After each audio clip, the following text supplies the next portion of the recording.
It's a place to work, a place to talk, maybe tell a story or two. It's a place to tinker with belief and ask what's good and true. There are things to keep and things to toss or see them differently. You'll find us in the Soul's Garage. Come share a laugh or three. The Soul's Garage, the Soul's Garage. Whatever your model of faith, let's question, ponder, wonder why on any path you take. Hello, and welcome to this first edition of the Soul's Garage. I'm Paris Donahue. And I'm David Ezekiel. And we're glad that you're joining us for our inaugural podcast. Inaugural, I like that. Yeah. You know, you've been to school. You know big words. Exactly. Okay, so we're calling this the Soul's Garage. And so I guess first things first, we thought we ought to begin this first episode by trying to define some terms so that you'll get a better idea of what we're trying to do with this. Yeah, so why did we choose the metaphor? See, there's another big word for you. I like that. I like that metaphor. I got to write that down. Yeah. I'll remember that. You know, it's just remember it's like something else. What's like something else? Well, a metaphor. Well, you know what a metaphor is? Something that cows graze in. That's what a metaphor. All right. So why did we choose the metaphor, hoopy doopy, of a garage? Well, if we keep the metaphor as something that the cows graze in, it might be because we might be full of bull. And we've been told that. And we've been told that on more than one occasion. But one of the things is like in a garage. What do you do in a garage? Well, one of the things is you park your car in there. Mm-hmm. If you're me, that's pretty much all you do, because when it comes to repairs or anything like that, there's a vast number of them that I'm not involved in. Well, and also with a garage, this is another thing is you do work on your car out there. You repair your car. Maybe if you've got a lawnmower that needs to be worked on, you repair your lawnmower, sharpen your hoe, or anything like that. Sometimes a garage can be just a place to go out and hang out with your thoughts, just to be by yourself and consider things that are going on in your life. Yeah, that's true. Sometimes it can be just a place to store your stuff. Well, sometimes what a garage can be is a place to store things when you don't have enough room in the house to keep them, and you put them out in the garage. And you go out there from time to time, take down the boxes or the storage bins, and you take a look inside to see what's there. And what you do is you kind of reminisce with those items. Mm-hmm. Sometimes you go through those items and think, boy, I really don't need to keep this anymore, but I just can't quite let go of it. But also, another thing about a garage is I've known some folks that said that, you know, they and their dads, I mean, some of the guys I grew up with, they said, you know, me and my old man, we never talked unless maybe we were out in the garage working on something, and sometimes there were things that you really learned about life and had those deeper conversations of and with your dad. And every once in a while, you know, your dad would kind of look at you and say, well, you know, don't tell your mom. But also, it can be a place where when you're out working in your garage, or maybe you're just hanging out and your friends come over and they talk with you, and you start sorting out the realities of life. So I guess that's kind of why we call it the Soul's Garage. Mm-hmm. Mm-hmm. Because both of us have been in situations and in places where we have been mentored by others. We have had confusions in our lives, and other people helped us to think through it as we talked about it out loud. And so we thought the metaphor of a garage kind of fit, even though, like I say, I'm all thumbs, so in one sense I can't relate to it. But I have been in all kinds of places where this kind of stuff happened, where I've worked through some things. Yeah. I work through things a lot, like when my wife kicks me out of the house. And I have to go out and sit in the garage as a safe space. I mean, that's why I have a recliner out there. I've got a refrigerator, that's TV. and TV. Yeah, I call your house and your wife says, yeah, he's out in the garage again. Oh, okay. Too bad for him. and then when I'm on when I speak with you, then first thing you say is, "What have you done now?" So if we're going to talk about the garage where we work on those kinds of things, we're hoping that it can be a place that you can work on some ideas for yourself, where we can discuss some ideas and come up with those things that are important to our lives and to our souls, and maybe to your life and to your soul also. Yeah. And that's really what we mean by the Soul's Garage. It's a place where you can come and you can hang out and discuss things that matter deeply to your soul.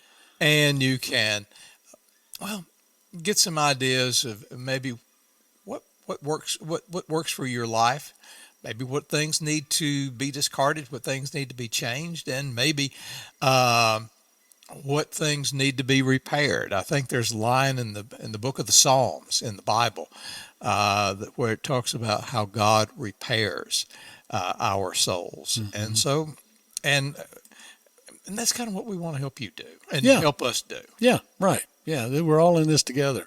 Speaking of soul, that's a huge topic.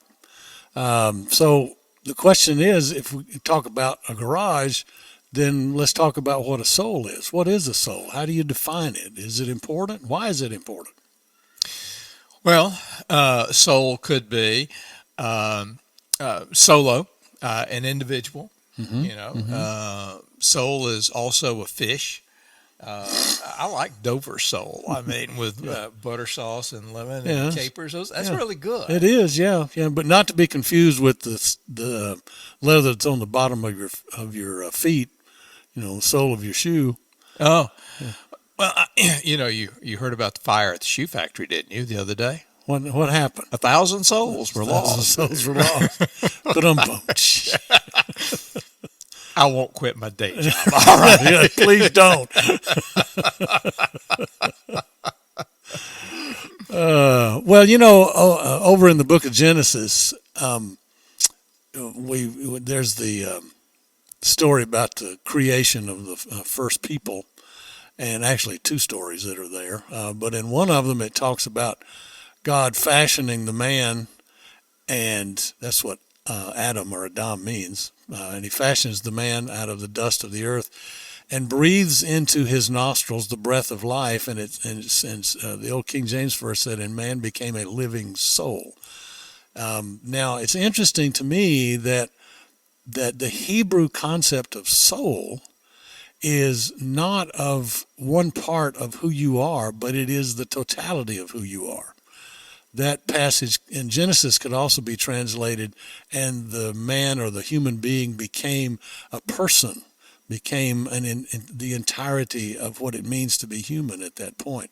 Meaning soul encompasses not just some vague spirit out there or within us that leaves the body when you die, but it encompasses everything about you, spiritual, physical, intellectual, emotional. All of that is bound up with the concept of soul that you find in the Hebrew Scripture. Yeah, but it was later on with the Greeks that we first began to learn that the soul was something that they separated out. It became just a portion of who you are, mind, body, and soul. And so, whereas going back into the Old Testament, there was no such thing as a disembodied spirit. Right. I mean, you're right. It's the totality of who you are.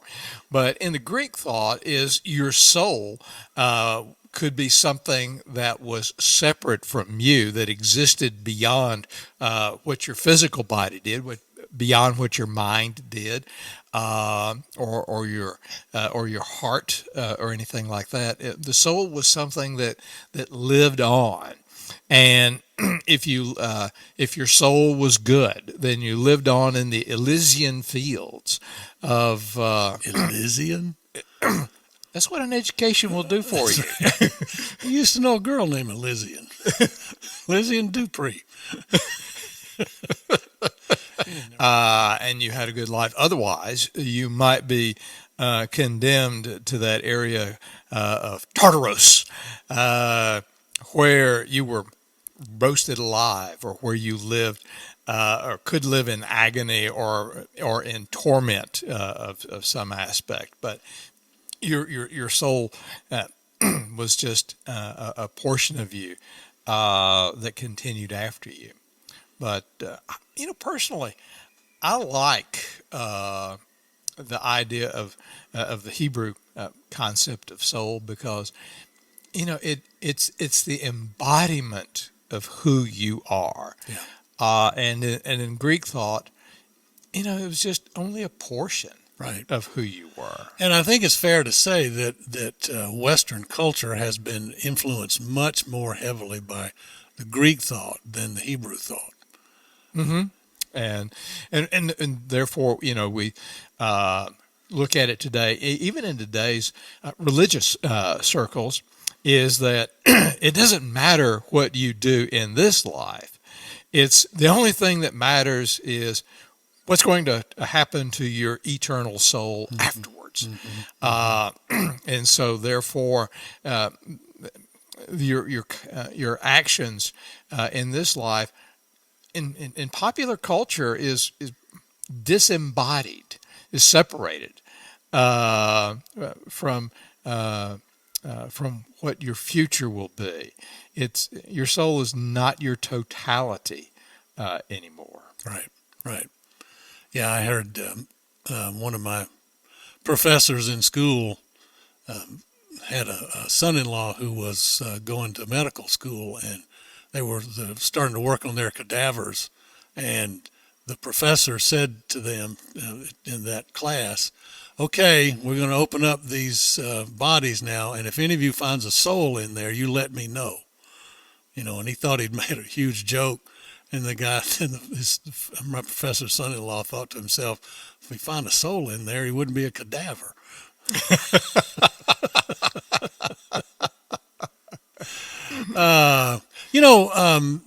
But it's the concept of soul is not just limited to Hebrew and Christian thought.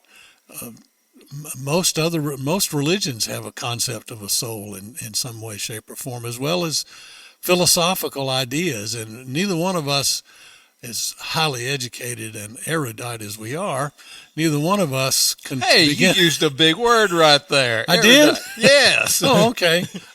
It's good for you to hang around with me. Some good things rubbed off on you. That's right. No, I actually knew a guy named Erudite also in high school. And a brother named Bubba. He ain't right. Never have been right. Anyway, we wouldn't begin to say that we understand concepts of the soul, even in Christian or Jewish traditions, much less Buddhist, Hindu, Muslim, those kinds of things. We're certainly not experts on that, but we do realize that most religions have some concept of a soul, something that is more than just this physical being. And there are different philosophical viewpoints that have that too. I know of atheists that will speak of a soul, but they don't mean something in the spiritual sense that religious people do, but they do mean it in the sense of something that is bigger than themselves and something that they can aspire to and all that sort of stuff. So it's across the board, and we wouldn't begin to say that we understand all of that. Well, it's when you think of a soul in that regard, you kind of think of an ethos. Ooh, that's a big word. That's another big word. That's right. Sure, it's not ethos. Never mind.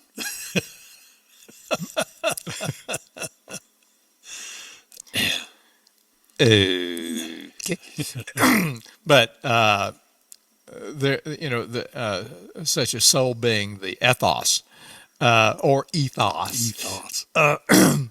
And like you could say it's the soul of a people, the soul of a nation, meaning it is the I just thought about this. Notice that the soul used in that concept is the totality of the entire people. So there's that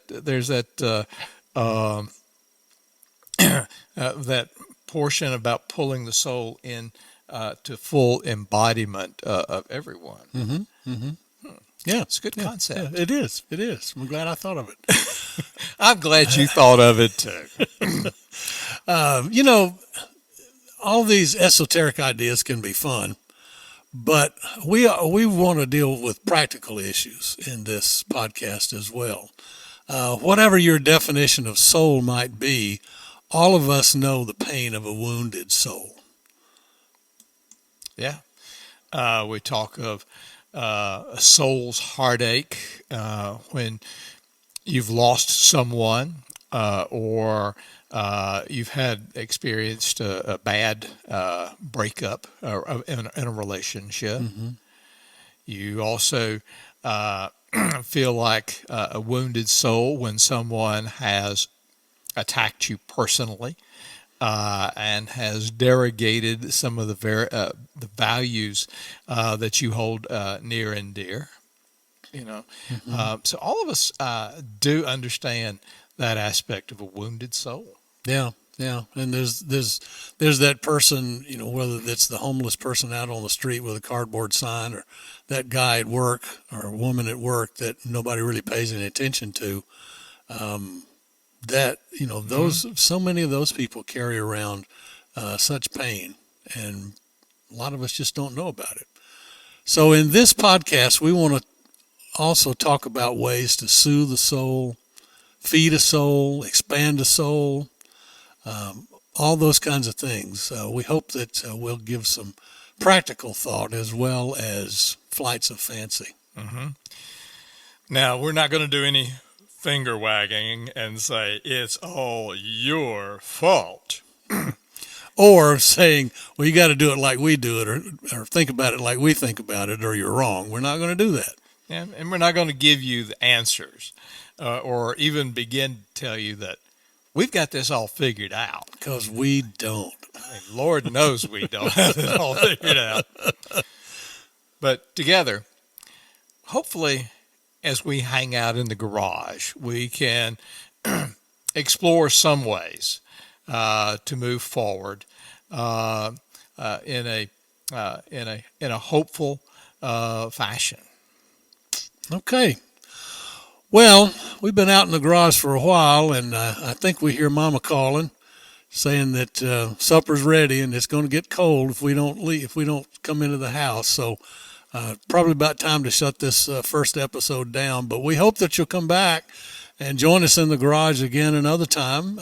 We think that it can be fun, and we think it can be helpful to us, if nobody else. Yeah, come and join us. I mean, and help make our souls gladden by knowing that we have viewership out there. Yeah. Both of you write in. You mean there are two people watching? That's right. Yeah, I paid one of them. Oh, excuse me. All right. But no, seriously, we we hope that we gladden your soul by our conversations, and that we help for you to be enriched in life and in spirit, in heart, in soul. In other words, totally embodied. Exactly. Yeah. All right. Well, Mama's calling again. Yes, she is. Yeah. So join us the next time the garage door goes up. So I'm David Ezekiel. I'm Paris Donahue. And it's time to close the garage door today. But we'll see you again. See you next soon. time. Bye. Bye. The Soul's Garage was written and recorded by David Ezekiel and Paris Donahue. Our theme song was written by Adam and Brady Beard and Paris Donahue. It was performed and recorded by Adam and Brady Beard. Our podcast cover art was designed by Nancy Arndt. And our theological research assistant is Anita Bible. Follow us on Facebook and Instagram and maybe TikTok when Elon figures out what to do with it, or whichever social media outlet wastes the most time for you. And if you're going to waste time, at least waste time with us. We're at least entertaining. Yeah, you ain't right. And send your comments to thesoulsgarage@gmail.com. The Soul's Garage is a production of Two Old Geezers Studio.